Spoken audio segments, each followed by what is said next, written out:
sole contention is small business security. Subpoint A is that the Internet of Things makes hacking easier through breaches in privacy. The Internet of Things uniquely makes hacking easier for two reasons. First is pivoting. BBC News writes that cyber criminals obtain bigger attacks by stitching together a large web of consumer devices that are easy to infect because they lack sophisticated security and can pivot between devices. Just last week, according to Blumenthal of USA Today, hackers were able to shut down an internet provider by sending tens of millions of messages from seemingly harmless devices. The biggest problem is that the attacks are almost impossible to stop due to multiple attack points. In essence, the more devices we connect, the easier it is to hack and the more damage that can be done at any given time. Second is the lack of updates. IoT devices use cheap, outdated chip software, and because of this, Schneider Wired writes that nobody has the incentive, expertise, or ability to patch a software once it's shipped, meaning that there are no security updates. The result is hundreds of millions of devices with practically zero protection from hackers. Subpoint B is this increase in hacking presents a huge risk to small businesses. Armerding from CSO quantifies that 2/3 of data breaches in 2014 were at the small or medium level, and the risk is only growing because these businesses are more vulnerable. Rob of Small Business Computing explains that small businesses often lack the resources to identify and resolve IoT security risks. This is corroborated by a National Cybersecurity Alliance report, which finds that small business owners' cybersecurity policies and actions are not adequate enough to ensure the safety of their data. The study found that while more than 9 in 10 small businesses said that they believe they are safe, only 28% of these businesses have internet security policies, and just 35% provide any training to employees about internet safety and security. Subpoint C is that cyber attacks on small businesses cause job loss. A report by the OECD finds that globally small businesses make up over 95% of enterprises and account for 70% of jobs. By implementing the Internet of Things and putting companies at a greater risk of cyber attacks, these companies will shut down. Miller of the Denver Post quantifies that 60% of small companies are unable to sustain their businesses over 6 months after a cyber attack, primarily due to the cleanup costs. The average price for small businesses to clean up after their business have been attacked range from $690,000 to over $1 million. Titella CIO writes that small businesses incur nearly 4 times the per capita cybercrime costs of larger firms. McDonald's of Fox Business concludes that small businesses getting hammered by cyber criminals is pushing many entrepreneurs to the verge of bankruptcy. The impact of this job loss is threefold. The first impact is economic losses. With that amount of jobs in the global market, it's clear that these businesses shutting down would have a huge impact on the economy. In the U.S. alone, according to Cooker of the University of Washington, small businesses generate more than half of the 17.5 trillion GDP in the U.S. and exponentially higher on a global scale. Growing the IoT leads to a greater risk of global economic losses. The second impact is poverty. Tanner of the Cato Institute writes that less than 3% of full-time workers are poor compared to nearly 25% of those without a job.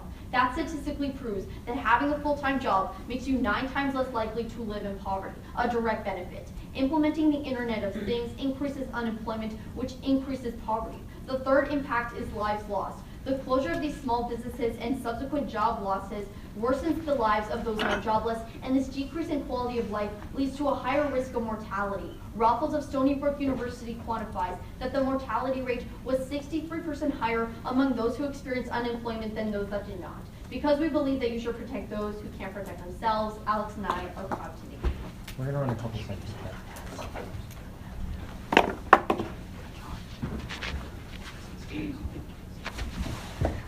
Good.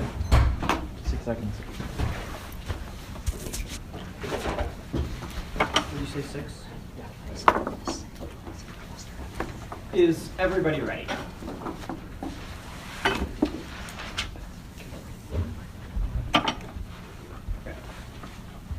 Because the world is evolving and we should too, Michael and I affirm contention 1 is feeding the world. Subpoint A, agriculture. A Beecher research report finds precision agriculture makes use of GPS services, sensors, and big data to optimize crop yields. This enables better decisions to be made, resulting in less waste and maximum efficiency.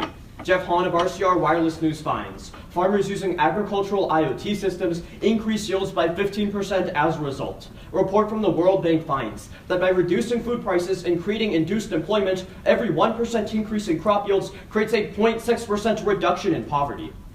Their secretary of Beecham Research furthers, if the farming industry fails to embrace the use of precision agriculture and harness the emerging Internet of Things, it will become literally impossible to feed the world's expanding population by 2050. Subpoint B is bees. Azadeh Ansari of CNN puts it bluntly, bees are in jeopardy of global extinction. Without bees, the entire food chain falls apart, which is why Alex Croxton of Computer Weekly puts it bluntly. Without bees, millions, if not billions of people could die.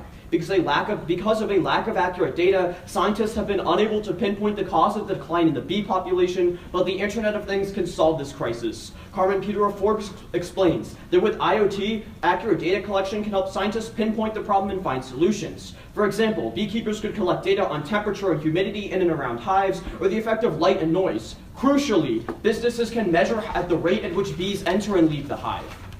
Richard Quinnell of EDN Network notes, the trend of Internet of Things solution is real and the implications profound. In fact, IoT may well save the bees and by extension, humanity. Contention 2 is health hazards. Martin Macari of Johns Hopkins University finds that upwards of 250,000 Americans die every single year because of preventable medical errors. This is a global problem as well, with an RTI report finding that these errors likely cause 500,000 deaths worldwide. Fortunately, medical errors are easily preventable. RTI continues, although healthcare is much better today because of advances in technology, errors still persist because medical devices operate independently. Right now, there's no way to combine the information from multiple devices and intelligently understand patient status, and as a result, mistakes go unnoticed and dangerous conditions unaddressed. Christina Turku of the University of Susweva furthers, many of the errors in healthcare are related to the lack of immediate availability of important information regarding the patient. However, the Internet of Things solves this problem. Hamid Sarouche, writing in IIC Journal of Innovation, explains that Internet of Things devices exchanging vital data significantly lower the rates of preventable medical errors. According to the Premier Health Alliance, sharing data like this has already saved 92,000 lives and $9.1 billion. But they further, if such practices were adopted throughout the US alone, 950,000 lives could be saved in the next 5 years. Contention 3 is broadband. David Bolton of ApplePause finds that 40% of worldwide IoT market value is going to come from developing countries. Karush Amiri of Ikanos furthers, consumers are excited about the possibilities of IoT, creating pressure on broadband service providers to ensure scalable and reliable bandwidth. Governments and telecommunications providers are therefore expanding their bandwidth, which is why Joshua New of the Center for Data Innovation furthers, more use of the Internet of Things is equated to more broadband. An empirical study from Sagwan Lee of the University of Florida notes, information and communication technology is the primary factor behind broadband deployment. Consulting firm Deloitte explains, because the scalar benefits of Internet access catapults a country forward, expanding Internet access in developing countries to 75% of the population lifts 160 million people out of extreme poverty and saves 2.5 million lives. Because the Internet of Things is the way forward, we urge you to affirm.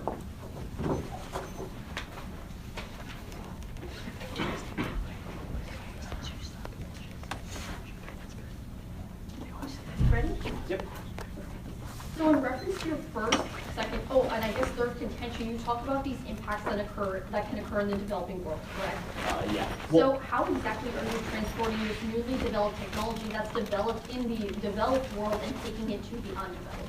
The same way we transport all technology developed in the developing world. Okay. Things like trade, things like technological distribution, right? So, like there's a financial incentive for businesses to invest in the developing world because it represents an emerging market where they can get financial revenue. Really quick follow-up though, is it going to be implemented at a governmental basis, like throughout the entire nation, or do individuals have to purchase this technology themselves? I mean, it depends on the technology, right? Like I would argue that consumers don't have to buy medical equipment for hospitals, right? Okay. So it depends on the technology. Can I ask you a question? Yes.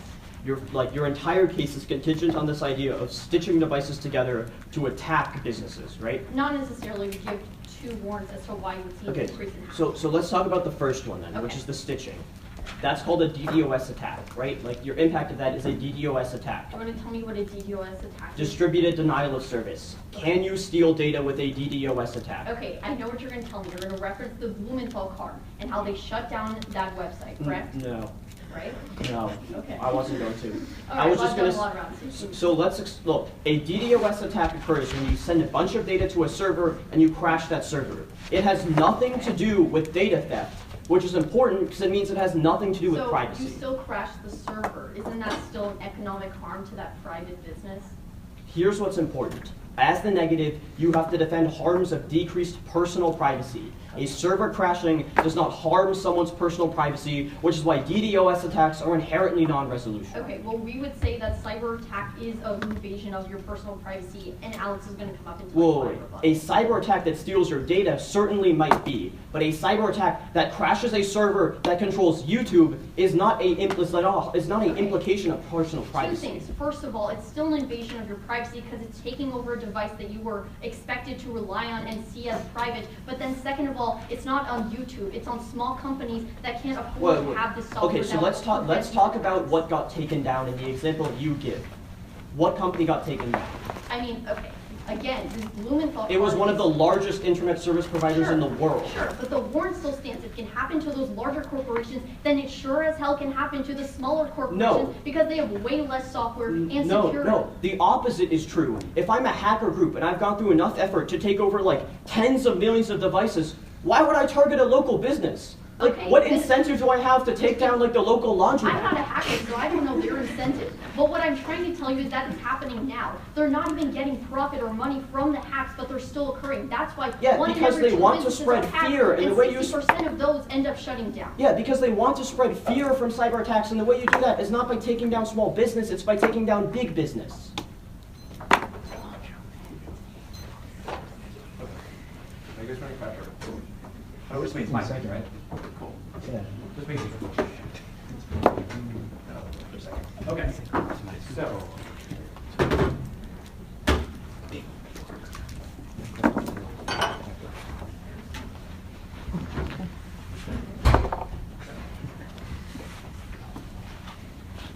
So it's going to start off with an overview at the top of their case, going down their case, and then responding to an argument they're most likely to win. Everybody ready? The con gets risk of offense on hacking for two reasons. First, because Internet of Things hacks are already happening. Hilton of the LA Times read that last week's attack on DIN, an internet service provider, attached hundreds of thousands of devices together with things like DVRs, wireless routers, and other devices that are connected to the web that are largely unprotected. They're going to try to tell you that this was only about big companies. The logic still applies to smaller companies because they buy this technology without a lack of security updates. That's our second warrant. But second, all technology is vulnerable. Kelly of Business Insider writes that CEOs need to know that everything is hackable, as 2/3 of all breaches come from a result of human error. That means simply buying the wrong product or not securing it efficiently enough with the Internet of Things devices is going to lead to more hacking because these people don't know what they're doing. So one of their first contentions, their subpoint, it talks about agriculture. First, the technology only benefits those who can afford it. Williams of Wired quantifies that most equipment is expensive, costing upwards of $100,000. Lawrence of Slate magazine corroborates the issue, talking about that capital, credit, and land are the top obstacles for inspiring employers. The problem is that if they don't have the finances to actually expand their business after they try to purchase this technology, you're not going to see net benefits because the farmers are going to lose their farms so they won't have the finances to keep it going. Second, you can turn the argument because new technologies makes farms less efficient. Lawrence elaborates that most agricultural bots designed for small-scale operations have actually been ineffective in the status quo, as there's videos of machines failing to turn corners or planting fields seed by seed. At the point where humans are actually more effective than the robots they're talking about, you're not going to see net increases in productivity. Third, the biggest harm comes in the developing world because innovation takes away from personal income. Fraser of The Guardian writes that the amount of replacing the amount of people with automation jobs is actually going to be really harmful to small businesses, or not small businesses, small farmers, because when you take that labor out, it's a critical source of income. They're only going to be increasing poverty by taking away jobs. Fourth, the entrenchment of bad government outweighs. According to Crosset of the New York Times, the root cause of poverty is bad government that don't serve the interests of the people. At the point at which the governments, one, control all of the amount of infrastructure development that is going to happen, but two, will be gaining exclusive benefits from the economic benefits they're talking about, or the distribution of food, you're going to see that you're feeding more into bad governments, not less. Now let's go on to B's. First, call off the B apocalypse, my opponents claim. Miller of Slake writes that colony collapse is a real problem probably 5 or 6 years ago, but in the past 3 to 5 years, though, researchers in this field have not seen as much colony collapse for two reasons. First, because the US and several European countries have passed regulations that restrict the use of pesticides and fungicides, one of the main killers of bees. Second, bees can recover their population numbers reasonably quickly. Queen honeybees regularly lay 15 to 2,000 eggs per day or more. Even if honeybee keepers report losing 30 to 45% of their bees in a single year, this actually doesn't mean the honey depopulation decreases that much. That's why Ingram of the Washington Post quantifies it, but like overall, like in the U.S. alone, depopulations have hit a 20-year high. Second, the Internet of Things is not solving now. It's completely predictive analysis by my opponents that says that possibly they might be able to monitor temperatures at some point. Third, the impact logically doesn't make any sense. The only way you access lives lost is if literally every single bee dies and then nobody can get food anymore. The problem is that they're not showing that because one, they're not dying in the status quo, and two, they don't show any solvency in the status quo that will allow them to access the probability on their impact. Going on to contention too about health hazards, there's going to be a lot of reasons they're not going to work. First, because of a lack of inter-device communication. They talk about this in their own contention that the devices don't communicate. The problem is that the CIO reports that the way the companies produce their products to only work on one software. That means that if two hospitals have two different softwares, the medical information gets locked up in the first hospital. So if I lose my arm in Kenya, but all my information is at a hospital in Texas, they can't translate the information between them because of market exclusivity with the health corporations. That's really problematic because they're not going to access their argument. Then finally, on privacy violations. Prater of the University of Illinois writes that privacy rights with respect to individual healthcare conditions are actually making the Internet of Things less effective in healthcare corporations. Overall, you're not going to see access to this impact. Finally, let's go into broadband. First, it's entirely predictive. All it says is that companies or competing governments are going to want to increase broadband access because of the Internet of Things. Nowhere do they show you that developing countries are investing more in broadband Internet access in the status quo because the Internet of Things already exists, but they don't show that they're happening. Actually, Bolton of the ARC finds that only about 6.6% of less developing countries have any broadband Internet access at all. Also, second, you're putting in the hands of bad government, which I already showed you is going to be problematic. Thus, you shouldn't eat.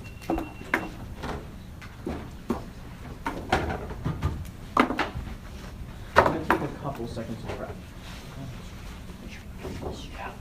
Okay, that's two. Okay, so for the judge, I'm actually not going to address his overview to our case because I'll respond to it while I'm responding to their case. Okay? So it's just going to be a demo case. Everyone's ready? Yep. Rohan? Yep. Of course, my judges. Let's start off at the top of their case. Their only contention is about small business, and their subpoint is about hacking. They give you two reasons. Let's group them together.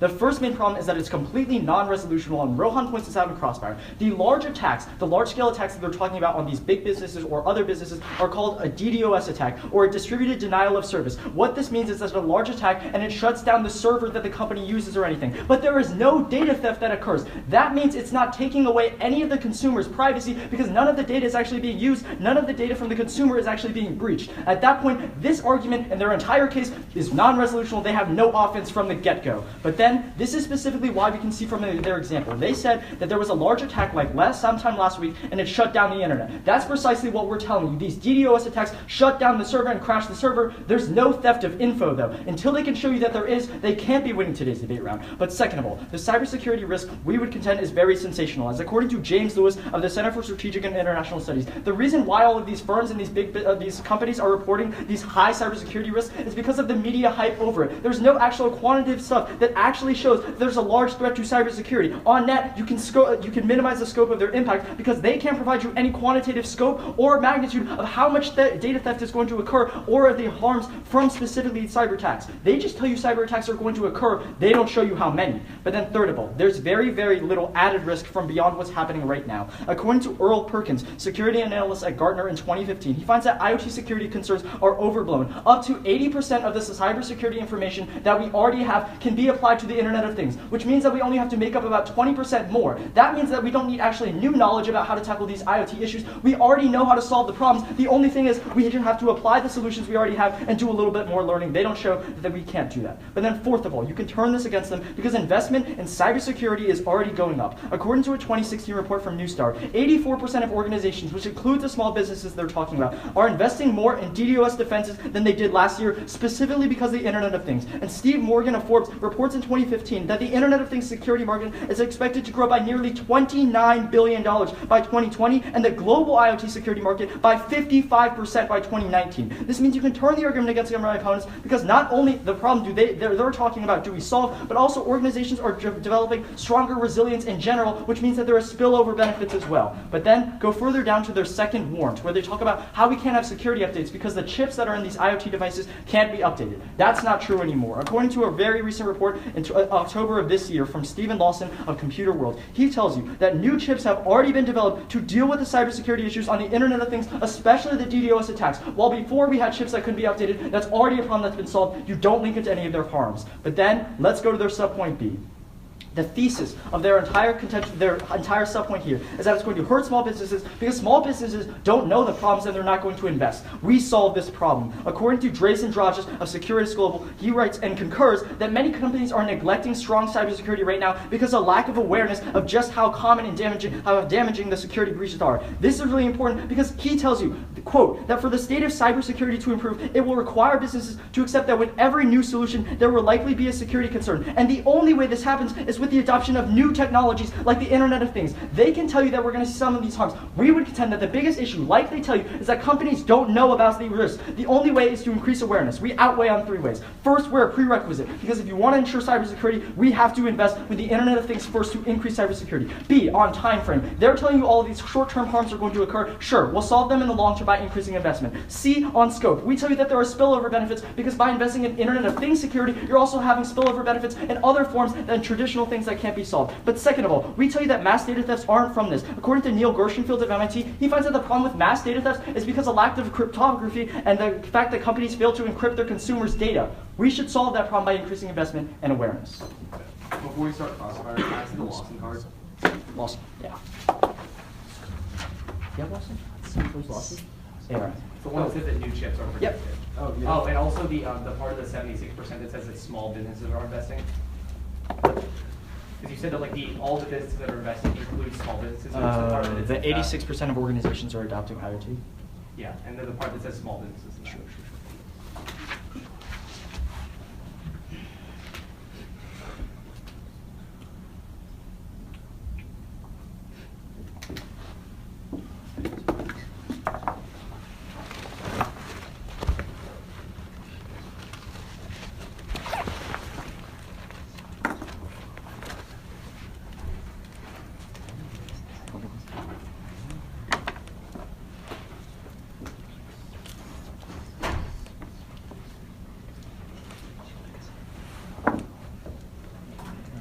Yeah.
Say so.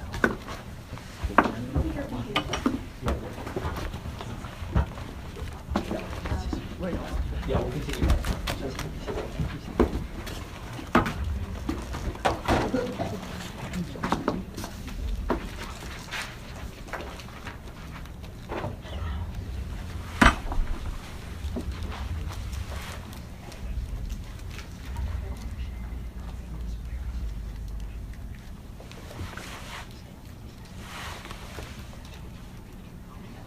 Okay, so we have a minute 18 of prep. I've had a quick question. Go for it. If you think your computer is safe, are you going to pay extra for an extra security update? Can you ask your question again? I don't understand. Yeah, so like if you think your computer is safe from viruses, are you going to pay extra for an extra security update? If you are aware that your computer is not safe, you're going to spend more. No, Which but is I'm what we saying tell like, if how you to generally handle think that the your internet. computer is safe, would someone, do you think, in that instance, buy a security I update? agree. That's like what I tell you. They won't invest in it, right? Okay. That's the whole thesis of my entire rebuttal. So basically, you're going to have to tell everybody with these devices, all of your devices are at risk. Don't you think that would affect the sales of the You devices? have to show that through the new Internet of Things, when the new security risks that are so large, as you point out, that they are going to invest in security, right? You tell me that the attacks are going to happen on small businesses. When people see this happening, that's the only way, I tell you, Right. to increase awareness to solve How the issue. exactly do you increase awareness? Give them more products? So you tell me that what's happening right now is like cyber attacks happen, they're hyped up by the media, people read about them. I would tell you you precisely the same thing. Can I I ask wouldn't you say a they're question? necessarily hyped up by the media. I'm just saying that like they happen, and that's problematic because it hurts small businesses. Okay, that's not responsive to what I just said. Can I ask you a question? Yeah. Let's talk about your responses to the worldwide net, right? You told me that only 6.6% of developing countries have broadband or something like that, right? Yeah, right. Okay, so why should we not increase that? The fact that it's Here's low the right problem now. is that maybe you we don't should say that increase you don't say that it will. You say hypothetically that implementing the Internet of No. Things would give them more money. We tell you through the new card that specifically is happening right now. Because How much consumers- money has been put towards broadband and development? I don't know how much specifically money, but I'm telling you that there's a relation between the two, and funds are pouring in, right? Wait, so how funds are pouring in? How many funds? I don't know exactly. I cannot quantify that. Okay, so but I that's- tell you the expansion is Like, I don't think that like oppressive governments are paying to have their customers have internet. Let's Like, I talk about definitely don't think oppressive North governments. Korea is like paying for We internet don't for their have to people. talk about North Korea. We can That talk was about just just an like developing countries in general. Like when you can't tell me like any number at all, I really don't think this like makes any sense. I think it's just logic. So I think that the really critical card is the card we read from Lee, right? That says that one of the biggest predictors of government investment within the broadband sector, right, is like the new technologies. Not that like rise. authoritarian governments who don't care about You the keep people. saying authoritarian governments. How many governments are authoritarian? I'd say probably like half of developing. Where did that countries. number come from? I know there's a source. You cited it in the round that I watched. Okay, you can't use our evidence that we read in I another round if you against want us. to. I downloaded it, so like. Okay, you can show it to us later Okay. if you want. Last question. Yeah, go for it. Okay, so you talk about VDEF, right? Yeah. What's the current status on VDEF? They're dying How much? a lot.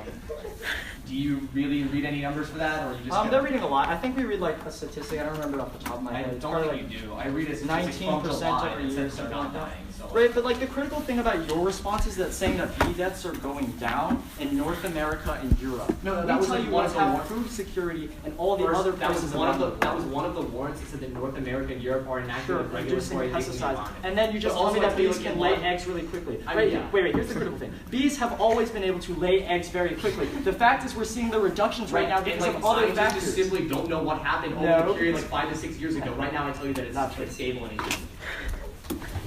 Okay. So we're going to have to wait.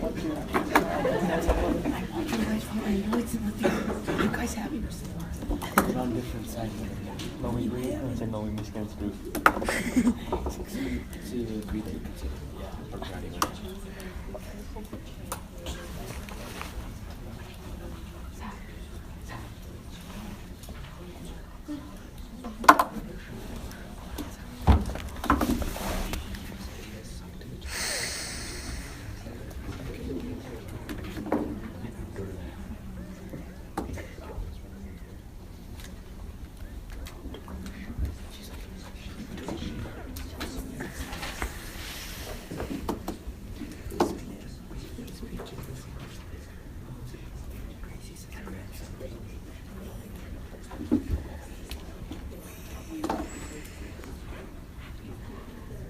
Yeah. We have 36 seconds. By the way.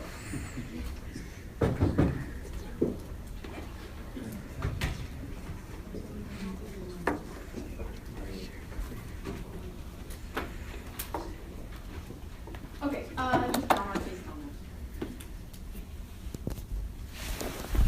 Starting off with small business security, they come up here and tell you that we're pretty unresolutional because these attacks that were done, especially in the past week, were DDoS. And they tell you that that didn't steal any information, but it's still a violation of personal privacy because the cyber attacks take control of privately owned technology, which is a direct violation of personal privacy because it's like I said in Crosshair, the device you use, the device you rely on, and the device you expect to be safe. It's taking away the livelihood and leading 1 in 2 companies that are getting hacked and 60% of those to end up shutting down. That would take away their own livelihood. That's a violation of personal privacy. But furthermore, they come up here and tell you Blumenthal doesn't matter because it was to big business. But what that card does do is give you the internal warrant as to how it can apply to larger corporations. They then come up here, or to smaller corporations, but then they come up here and tell you that these hacks are actually just overhyped, specifically within the media. But we would argue that's not the case at all, because that's why 9 in 10 small businesses feel that they are safe, when in reality they are not. They end up being complacent and don't adopt this new software that they tell you is so great. That software that they tell you is only specific to those large corporations that have the availability and profits to adopt that software. When you feel safe, just like Alex said, if you think your computer is safe from an attack, why would you spend money on software to prevent from one happening?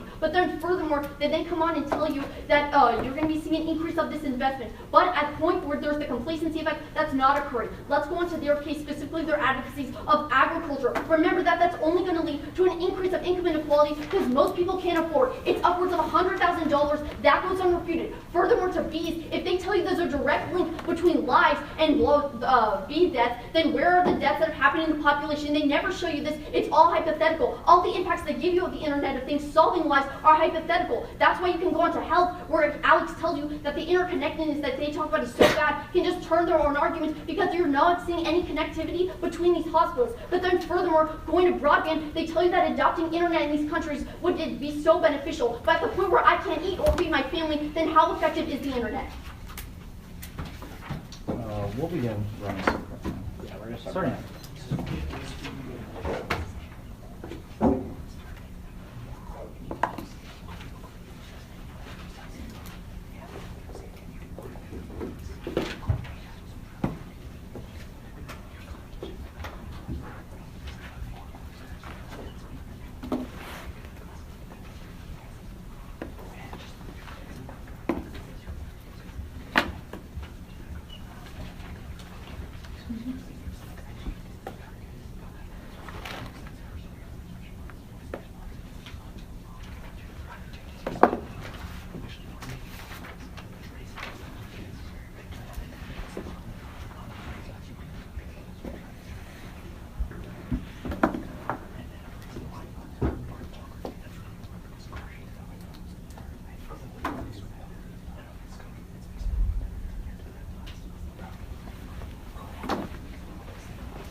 Yeah, sure. So you guys have about a little less than 20 seconds. Sounds good. All right. Is everybody ready? Start on the negative case that's wrong for a few main reasons. First of all, it's non-resolutional. A DDoS attack cannot and has never stolen data. They tell you, oh, you know what violates your privacy because it takes control of your device. Personal privacy is not violated when someone takes control of your device. It happens when someone steals your data. At the point where they can never prove a link to data theft, you don't believe this argument on face. But second of all, we're telling you new chips are solving the problem right now. They get up here and they tell you, oh, you know, people aren't going to invest in these new chips because, you know, they feel like they're very, very safe on the cybersecurity front. They misunderstand our arguments. The company that is making these new chips, ARM, puts them in devices. You can only buy devices with these chips in it. It's not like a software investment. Like, you have to buy chips that have security in them now. And the implication of that is that we're solving problems in the long term. In fact, that's what the response Michael reads you exactly says. It tells you the more cyber attacks occur, the more impetus there is for companies to invest in solving that. The best example is the ARM example I just brought up earlier. They're investing in solving in cybersecurity, and at that point in time, we are the only team in the round that is actually helping to solve cybersecurity. But there's three ways we outweigh. First, Internet of Things is a prerequisite to helping cybersecurity. Second, we solve back all of their harms in the long term. And third, IoT security has a spillover benefit into other sectors of cybersecurity. But more importantly, they tell you, oh, you know, big business shows we're going to hack small business. But that doesn't make any sense. No hacker is going to hack their local laundromats or like, you know, the guy that comes and cleans your house, right? It doesn't make sense why a hacker would hack small business. They never give you a reason why they would do it. But here's why you vote for us critically on broadband. Remember, they give you three responses. First, that it's predictive. Their entire case is predictive. It's something that hasn't happened yet. We have to argue about predicted impacts. Their second response is only a few people have access to the internet. We completely agree. That's why our advocacy is increasing access to the internet. That's why Amory, New, and Lee all in our case tell you increase access to the internet with the IoT. And finally, they talk about bad governance. The best way to solve that for bad governance is to increase internet access to the people, so that enables social uprisings, it enables better economic mobility. That's why it catapults the country into the next generation, and that's why you affirm. Can I ask you the first question? Sure. Who controls the development of internet infrastructure in a country? In a country? Yeah. I think it depends on the country. If you're talking about like health, it's probably a government What thing about like unless they have what about like privatized. like developing worlds, just like general internet infrastructure, like broadband? Like who would control that in a developing country? I think it's a bunch of people. I think it's probably likely that some is given through aid. I think there's a financial incentive for international corporations to invest in broadband, so it represents an emerging market. What aid functions like actually like allow for the building of internet? Like I are mean- there any aid programs that do that? I mean, I don't know specifically, right? But like, I think there's a bunch of different ways you could implement new technology in the developing Do you world. think like dictatorships would have control over this information? Okay, Like, he's saying here's what's important, right? The round isn't only about dictatorships. No. Like, it's about other countries as well, right? And if we can benefit But, like, every a lot- other your country. entire third contention is contingent upon like developing countries. Yeah, and so you say half of the that's what we're developing. talking Wait a second. I would say, first of all, it's not necessarily true. Expanding into rural areas in developed countries is also an impact that we can garner. It's just about getting the internet to places that don't already have it or don't have it. it. 40% of the impact will come Sure, from developing that's fine. countries. So not just developed, it's developing only. Your third Okay, contention. here's what's really, really important. Even in states that you categorize as like dictatorships, like, okay, here's what's more important, right? Like, you told me half of developing countries are dictatorships, so we don't see any impact there. Like, we're gonna contest that, but even if you believe that's true, like, our impact still happens, right? It still happens in countries that aren't dictatorships. So once you put the broadband in those countries that you said, the other half, what do you see happen? Okay, so here's what happens. Broadband, A, creates new sectors of the economy. B, promotes better health. C, enables better spread of information, right? All of those things, they increase health, they increase economic prosperity, But if they I can't increase see trade. my All family, or if I don't even have the prerequisites I need to live, then what good is the internet? I mean, to I my think life? that's the best way to So, access okay, some yeah, of the so stuff how that do you you're feed saying. your family, right? You feed your family by getting a job. The internet So expands if an economic... agricultural robot takes over my job in a Okay, developing It's country, not how about do I feed my family? agricultural There's- robots, I- right? I It's like think- the internet can allow you to see what the best practices are. Like, what is the best way to grow my crops? What is the best Yeah, tactic for it's- drip irrigation? it's- Stuff like that. That's not your advocacy. Your advocacy is It is specific our agricultural advocacy. technology to help develop their yield. Okay, let me Not just like explain- Googling what's best for yield. No. Let me explain what it is. You input sensors into an agricultural field, right? Like, you have smart water monitors. You have sensors that analyze weather patterns, right? They tell you the best time to plant, the best time to harvest. There's no, like, remote-controlled, like, sithing machine that goes and chops off half your corn, right? Like, Technology that you're talking about, that sounds so great. what? How expensive is this What's the, technology? like how accessible is it via cost? I mean, I would argue as time goes on, everything gets cheaper, but I don't think that Well, matters, what's right? the time frame Because for that? When is the I- threshold that we see I, the price I, go I down? don't From think source? I don't think that argument matters, because even if the big farms are the only ones improving yields, we tell you that decreases food prices, and when you decrease food prices, people If have more developing disposable countries make- income, and they if use that to small- move up the if economic small farms ladder. make more food, does that actually like take out your impact? Sorry? If small farms make more food than larger firms, does that like take out your impact? No. Not at all. I have 36 seconds.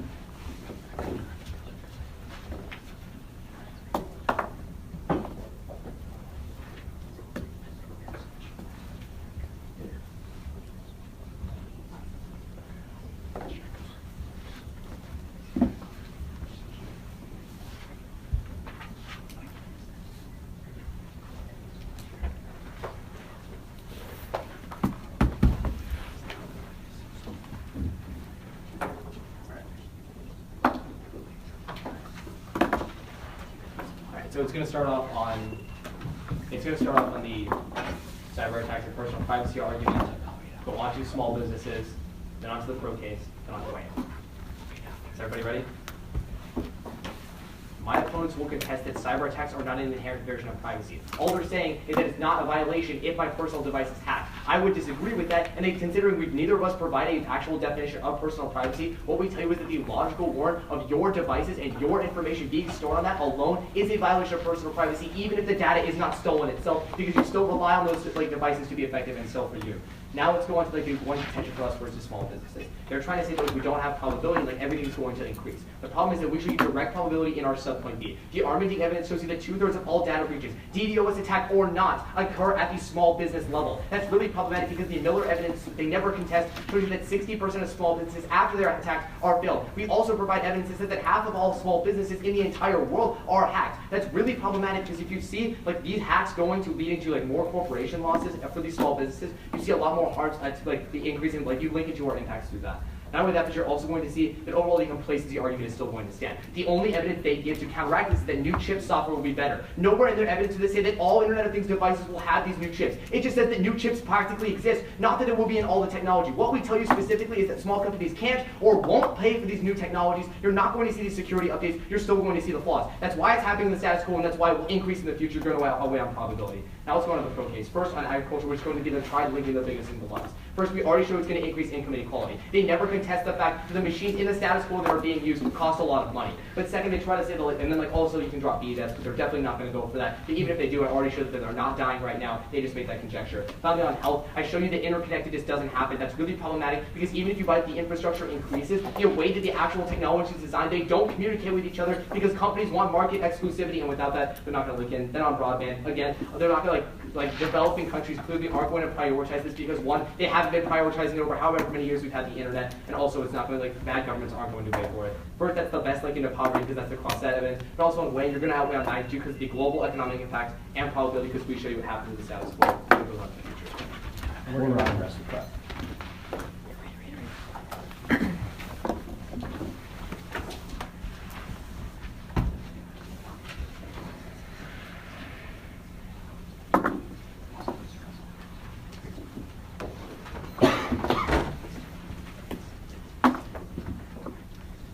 So the organization is going to be our third contention in their case. Everyone's ready? Yeah. Rohan? Yep. Of course, my judges.